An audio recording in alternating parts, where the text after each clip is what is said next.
सावन का महीना, शिव भक्तों की आस्था का पर्व और हरिद्वार, जहां गंगा मैया की गोद में उमड़ता है श्रद्धा का सैलाब।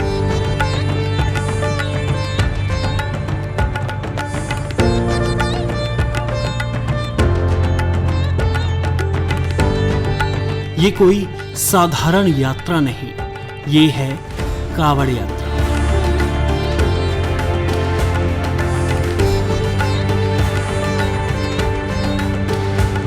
एक ऐसा आध्यात्मिक उत्सव जहां लाखों शिव भक्त अपने आराध्य को अर्पण करने के लिए गंगा जल लेने हरिद्वार आते हैं। सैकड़ों किलोमीटर की पैदल यात्रा करते हैं। हर कदम पर श्रद्धा, हर सांस में भक्ति और हर होंठ पर भगवान शिव के जयकारे।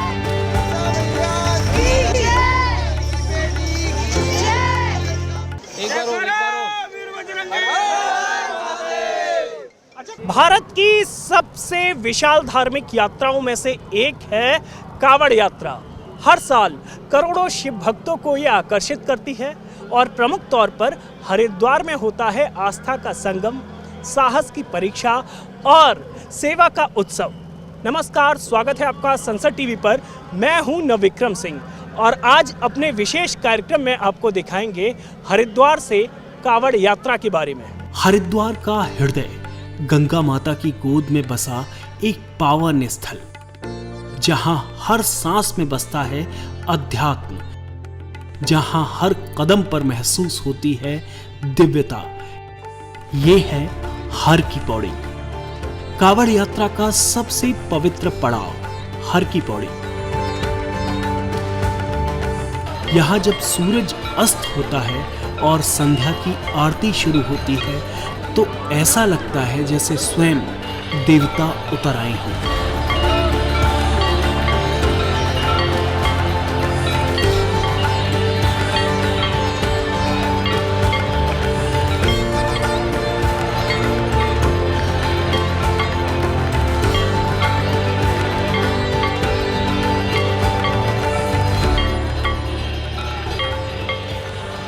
कावड़िए घंटों की थकान भूलकर उस आरती में डूब जाते हैं।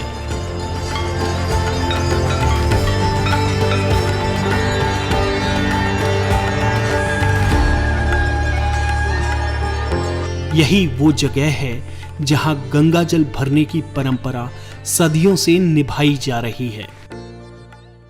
बहुत अच्छा चल रहा है जी। भोले बाबा ने बहुत नगरी अच्छी चला रखी है जी। कोई प्रॉब्लम वाली बहुत अच्छी व्यवस्था हो रही है। भोले बाबा की बहुत ज़्यादा नगरी से मौज हो रही है जी। बहुत अच्छा काम है। सब भोले भंडारी चल रहे हैं खींच के, कोई समस्या नहीं है जी। जब यहाँ से चलेंगे, नई दिल्ली नांगलोई से आए हम और भोले बाबा से हमने कुछ मांगा था, 14 साल बाद वो हमें मिला है। उस चीज़ की वो जो उधार था भोले बाबा का, वो उतारने के लिए आए हैं। हमारी मनोकामना पूरी हुई है अपनी खुशी से और बहुत खुश होके आए हैं। ज़्यादा उत्साहित है हमें और बहुत ज़्यादा खुश भी है। मतलब कि मन के अंदर ना बहुत ज़्यादा फीलिंग हो रही है कि हम पहली बार कावड़ ले जा रहे हैं और 300 किलोमीटर पैदल चल के ले जाएंगे। बहुत अच्छा लग रहा है हमें। एक तमन्ना थी, ख्वाहिश थी मेरी कि मैं कावड़ लेने जाऊंगी और पहली जो मेरी कावड़ होगी वो 21 लीटर की होगी और जो दूसरी कावड़ होगी वो भोलेनाथ की इच्छा से होगी। क्योंकि इसका बहुत उत्साह था कि मेरे को कावड़ उठानी है, मुझे छोटा कावड़िया बनना है, तो इसके लिए मेरे को यहाँ पे आना पड़ा है। इसके लिए मेरे को जल उठाना पड़ा है और मैं चाहती हूँ कि भगवान बस साथ ही रहें, ऐसे ही कावड़ हमसे उठवाता रहे और हमारे बस।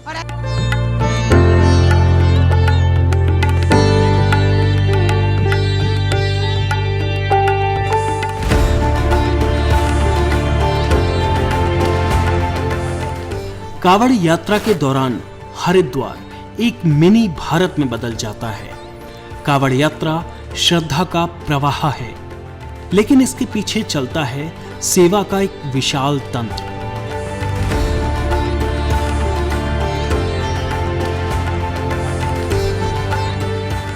खास तौर पर हरिद्वार में लाखों की संख्या में कांवड़ यात्रियों की सुविधा के लिए बनाया जाता है कंट्रोल रूम। ये हर तरफ से हरिद्वार के आसपास और शहर के अंदर हर गतिविधि पर नजर रखता है।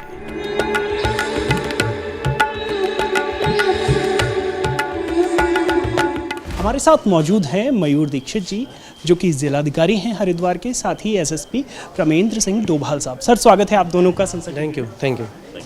सर, पहला सवाल मैं आपसे पूछना चाहूँगा कि किस तरीके की तैयारियां हैं, विशेष तौर पर इस बार क्या पहले से आप लोगों ने अलग किया है, तकनीक का बेहतर इस्तेमाल किया है, और सुरक्षा के लिए स्पेशली क्या इंतजाम है?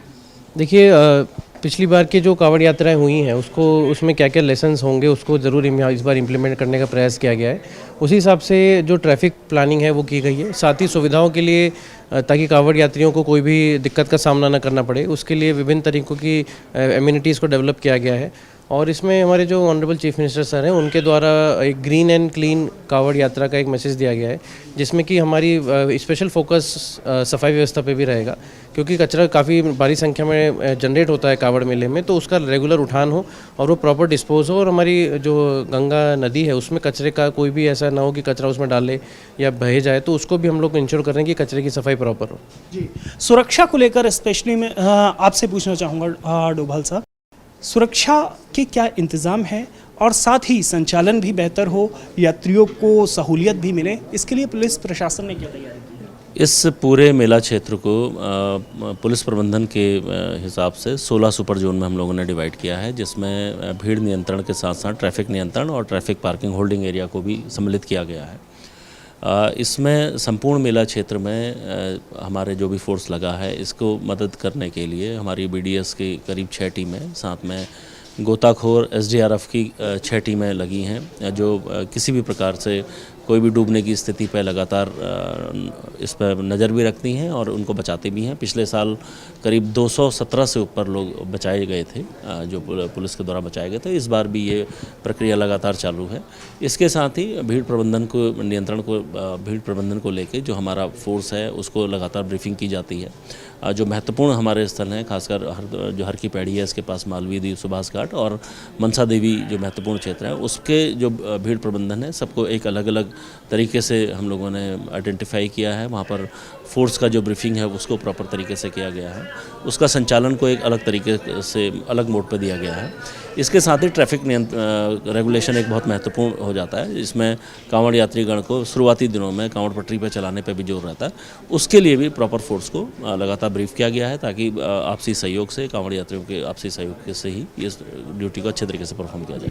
डीएम साहब, ये बताइए, क्योंकि इस पूरी यात्रा में काफ़ी एजेंसियां इन्वॉल्व होती हैं, चाहे वो अगर प्रदेश सरकार की, उत्तर प्रदेश की तरफ से कांवड़िया आ रहे हैं, गंगा सभा है, स्थानीय प्रशासन के अलावा प्रदेश स्तर पर भी, तो तालमेल बेहतर हो सके, इसके लिए प्रशासन ने क्या इंतज़ाम किए हैं कि आपका बाकी एजेंसी से बेहतर तालमेल? देखिए, तालमेल को लेकर पिछले 1 महीने में काफ़ी हमने इंटर स्टेट और साथ ही स्टेट के भीतर सभी डिपार्टमेंट के साथ कोऑर्डिनेशन मीटिंग्स करी हैं। ये बैठकें माननीय मुख्यमंत्री जी के स्तर की, मुख्य सचिव महोदय के स्तर की, डीजीपी साहब के स्तर की, साथ ही उत्तर प्रदेश के भी मुख्य सचिव और डीजीपी साहब के स्तर की बैठकें हुई हैं, जिसमें सभी एजेंसी, सभी डिस्ट्रिक्ट्स इन्वॉल्व हुए थे। उनके साथ सूचना का आदान प्रदान हो, इसके लिए हमने कई व्हाट्सएप ग्रुप्स भी बनाए हैं।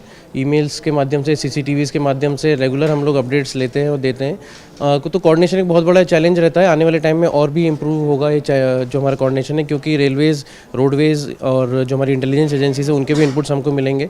और साथ ही ट्रैफिक जैसे जैसे बढ़ेगा तो सहारनपुर, बिजनौर, मुजफ्फरनगर से कैसे ट्रैफिक आएगा जाएगा, उसके बारे में लगातार जो हमारी बॉर्डर चौकियाँ हैं, बॉर्डर थाने हैं, वो भी इंटरेक्ट करते हैं। जी, SSP साहब, सिटी कंट्रोल रूम के बारे में थोड़ा हमें विस्तार से अगर आप समझा सकें कि किस तरीके से यहाँ निगरानी रखी जा रही है, और जैसा कि आपने बताया 16 जोन में बांटा गया है, तो थोड़ा सा विस्तार से आप हमें समझा दें। देखिए, मैं जैसे आपको दिखा रहा हूँ, ये हर की पैड़ी का एरिया है। इसमें हर की पैड़ी सुपर जोन में एक एडिशनल एसपी स्तर का अधिकारी है, उसके साथ डिप्टी एसपी स्तर के 3 अधिकारी लगाए गए हैं जो जोनों में विभाजित है, जिसमें एक हर की पैड़ी का जोन है, फिर एक हमारा मालवीय द्वीप है, एक सुभाष घाट की ओर को है। इसमें हमारा समस्त फोर्स का जो डिप्लॉयमेंट है वो राउंड द क्लॉक चलता है। इस तरीके से करीब 350 के आसपास कैमरे हमारे जो हर की पैड़ी है, हमारा हाईवे है, हमारे महत्वपूर्ण जितने भी डाइवर्जन पॉइंट्स हैं उसको कवर करता है। इसमें जो हमारे अधिकारी हैं कम से कम राउंड द क्लॉक पूरी टीम इसमें कंट्रोल रूम की इसमें लगी रहती है, जो इस पर लगातार मॉनिटरिंग करती रहती है और ये प्रोसेस लगातार चलता रहेगा। कोई भी ऐसा अलर्ट आता है तो तत्काल सुपर जोनल को बताया जाता है। एसएसपी साहब, इस बार ख़ास तौर पर एटीएस की तैनाती की गई है और ऑपरेशन कालनेमी की भी बात हुई, तो इस पहले से ज़्यादा क्या अतिरिक्त इस्तेमाल किया है आपने सुरक्षा व्यवस्था का? देखिए, इस बार सुरक्षा व्यवस्था के लिए खासकर हम लोगों ने ड्रोन का वृहद स्तर पर इस्तेमाल किया है। इस बार हम लोगों ने 9 ड्रोन को इसमें इस्तेमाल किया है, पूरे कंट्रोल रूम के साथ इनलाइन किए गए हैं ताकि रियल टाइम मॉनिटरिंग हम लोगों के द्वारा हाईवे की या भीड़ नियंत्रण की हो सके। इसके साथ ही हमारे पास अतिरिक्त फोर्स या बीडीएस को हम लोगों ने इसमें और इनलाइन किया है। जितने भी हमारे ऐसे वनरेबल पॉइंट्स हैं उसको चिन्हित करके लगातार उस पर निगरानी की जा रही है।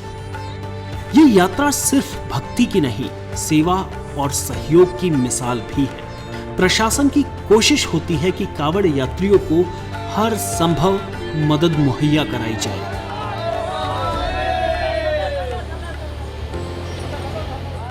कांवड़ यात्रा देश की आध्यात्मिक और सांस्कृतिक विरासत का प्रतीक है और इसका केंद्र है देवभूमि उत्तराखंड। और हमारे साथ कांवड़ यात्रा पर बात करने के लिए मौजूद हैं उत्तराखंड के मुख्यमंत्री पुष्कर सिंह धामी जी। सर, स्वागत है आपका संसद टीवी। बहुत बहुत धन्यवाद, नमस्कार। सर, पहला सवाल मैं आपसे समझना चाहूँगा, किस तरीके की तैयारियाँ की हैं और हमने देखा कि बड़ी संख्या में श्रद्धालु आ रहे हैं, किस तरीके की उनके लिए तैयारियाँ? नहीं, कांवड़ यात्रा को आसान बनाने के लिए, सुरक्षित बनाने के लिए सभी जो ज़रूरी आवश्यकताएं हैं, सुविधाएं हैं, उन सब के लिए हम कांवड़ यात्रा से पहले हमेशा कई स्तर की बैठकें करते हैं और मैं स्वयं भी उन बैठकों को भाग लेता हूं।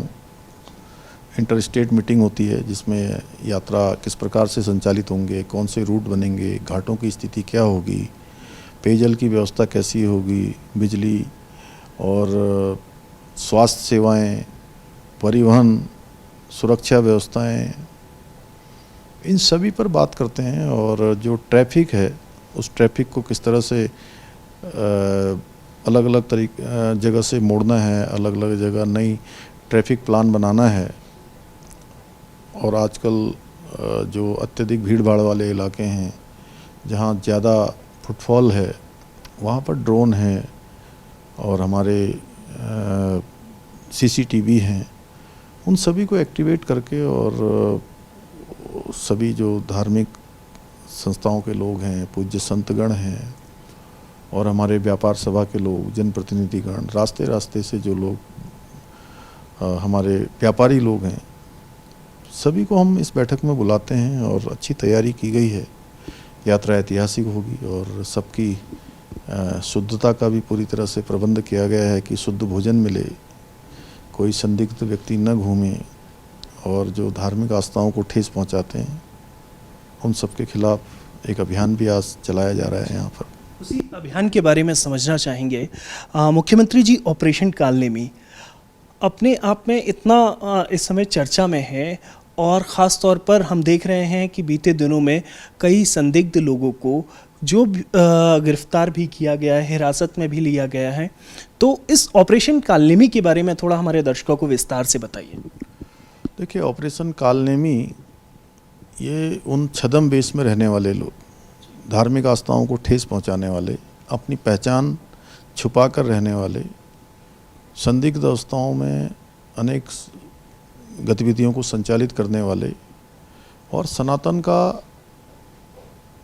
नुकसान करने वाले, श्रद्धालु और आस्थाओं की भावनाओं के साथ खिलवाड़ करने वाले, ऐसे लोगों के खिलाफ ऑपरेशन कालनेमी इनको चिन्हित करने में, इन्हें कोई जो ये संदिग्ध अवस्था में रहकर लोगों के साथ बहलाने का, फुसलाने का, डराने का, धमकाने का काम करते हैं, उनको सामने लाने का, उनको बेनकाब करने का नाम ही ऑपरेशन कालनेमी है। उसके तहत कार्रवाई की जा रही है क्योंकि राज्य में अभी कांवड़ यात्रा प्रारंभ हो गई है, 4 धाम यात्रा चल रही है। पूरे देश और दुनिया का आध्यात्मिक केंद्र, आध्यात्मिक राजधानी कोई है तो देवभूमि उत्तराखंड है।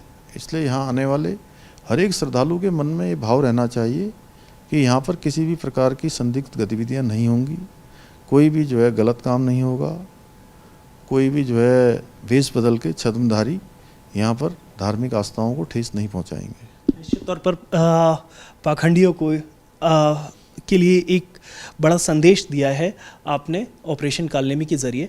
एक संदेश मैं लेना चाहूँगा उन भक्तों के लिए जो उत्तराखंड आ रहे हैं, क्या संदेश आप देना चाहेंगे जो देश भर से भक्त कावड़िया जो उत्तराखंड आ रहे हैं? सभी भक्तों के लिए, शिव भक्त कावड़ियों के लिए हम उनका सबका स्वागत करने के लिए तैयार हैं। हर प्रकार से उनकी यात्रा अच्छी हो, भगवान भोलेनाथ उन सब पर कृपा करें, माँ गंगा का जल लेकर वो अपने स्थानों को पहुँचें, उनकी मनोकामनाएं पूर्ण हों, उनकी यात्रा में किसी प्रकार का विघ्न बाधा न पड़े, यात्रा उनकी सुरक्षित और सरल तरीके से संपन्न हो।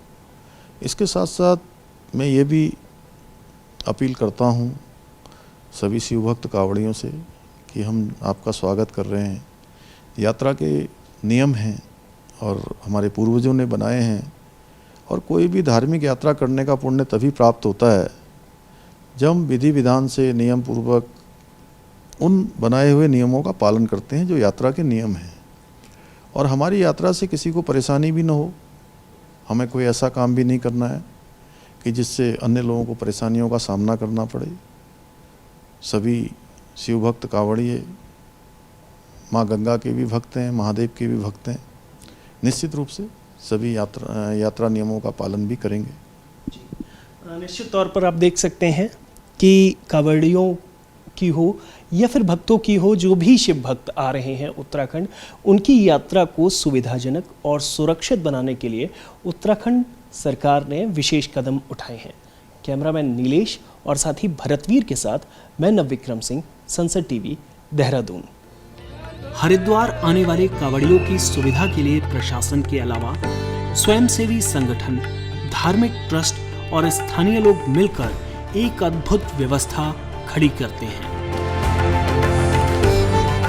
सनातन धर्म के सबसे बड़े आयोजनों में से एक कावड़ यात्रा का आयोजन होता है, जो कि मैं मानता हूँ कि शायद जो प्रत्येक 12 वर्ष में जो कुंभ का आयोजन होता है, उसके अतिरिक्त प्रत्येक वर्ष होने वाला जो आयोजन है वो विश्व का सबसे बड़ा आयोजन कावड़ यात्रा होती है, जिसमें लगभग 12 से 15 दिनों के अंदर 4 से 5 करोड़ की संख्या में कावड़िए हरिद्वार से हर की पौड़ी और आसपास के घाटों से गंगा जल भरते हैं।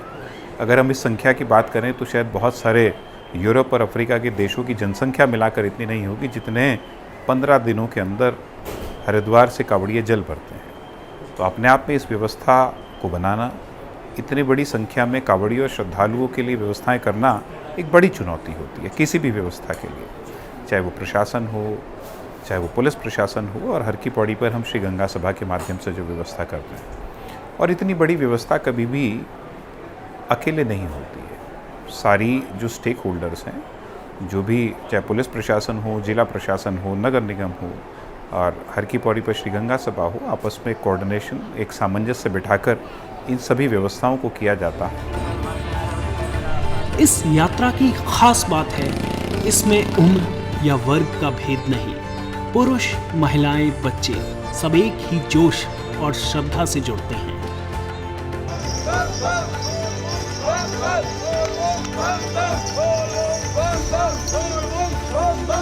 पूरे कावड़ मेले के दौरान सुरक्षा व्यवस्था केवल बल पर नहीं, संवाद और सहयोग पर भी टिकी है।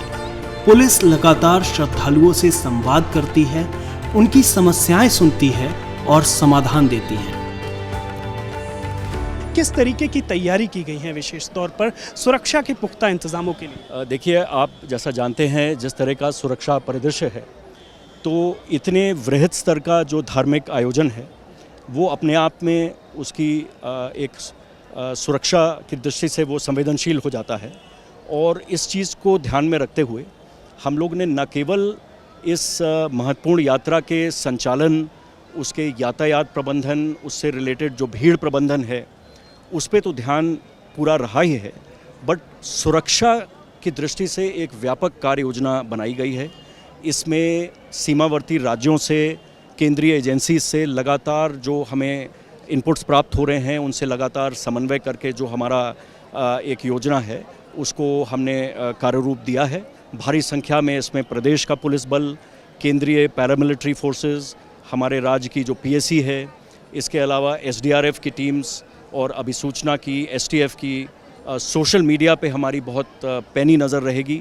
हमारी कई सोशल मीडिया टीम्स हैं जो सीमावर्ती राज्यों से समन्वय करके लगातार सोशल मीडिया स्पेस को भी मॉनिटर कर रही हैं, जिससे कि पूरा एक माहौल सुरक्षित और सकुशल संपन्न कराने के लिए रहेगा। कांवड़ियों के गंगा स्नान के दौरान अहम जिम्मेदारी होती है पीएसी के इन जवानों की। नावों से गश्त, किसी भी आपात स्थिति में टीम का 2 से 3 मिनट के अंदर रिस्पॉन्ड करना अपने आप में इस टीम को बेहद अहम बनाता है।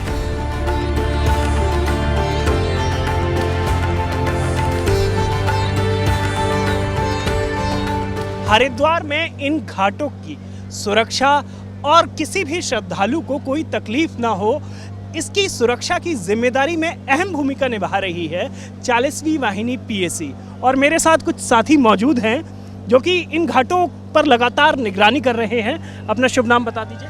मेरा नाम हेड कांस्टेबल मुकेश गौड़ है। मुकेश जी, ये बताइए कि किस तरीके से आप लोगों को निर्देश मिले हैं और क्या यहाँ पर आपकी ड्यूटी है, जिम्मेदारी है? ये कांवड़ मेला को दृष्टिगत रखते हुए हर वर्ष हमारे यहाँ पर विशेष ड्यूटी रहती है।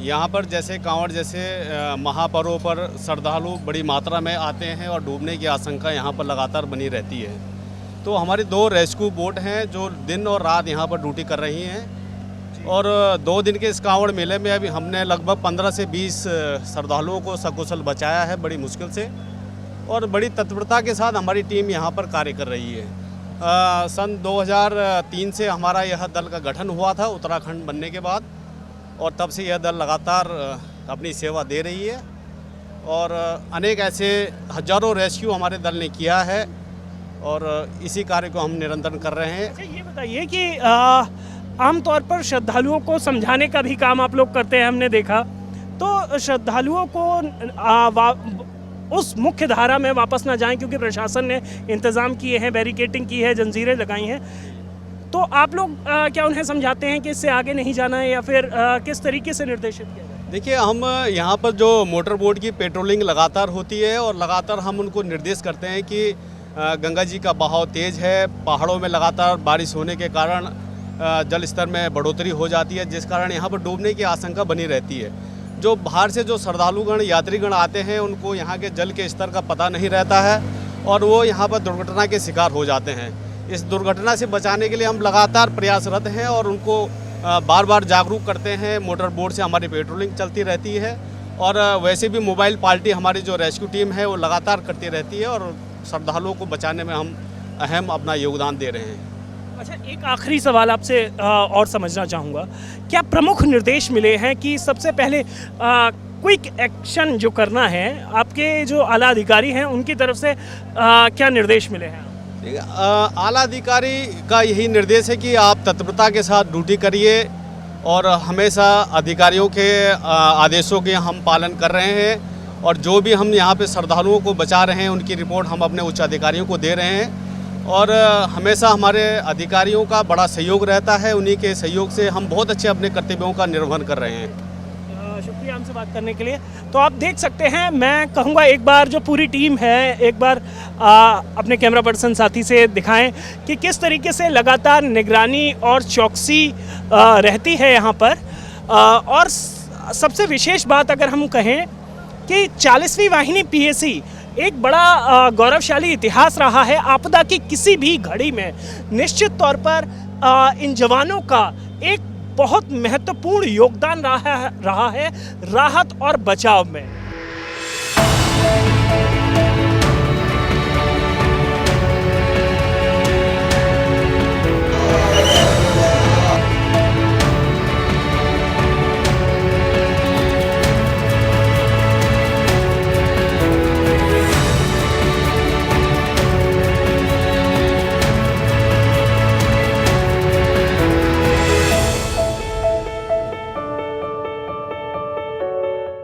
लाखों कदमों की ये पदयात्रा शिव तक पहुंचने की नहीं, खुद से मिलने की भी साधना है। सावन बीत जाएगा, लेकिन ये अनुभव, ये श्रद्धा बदस्तूर जारी रहेगी।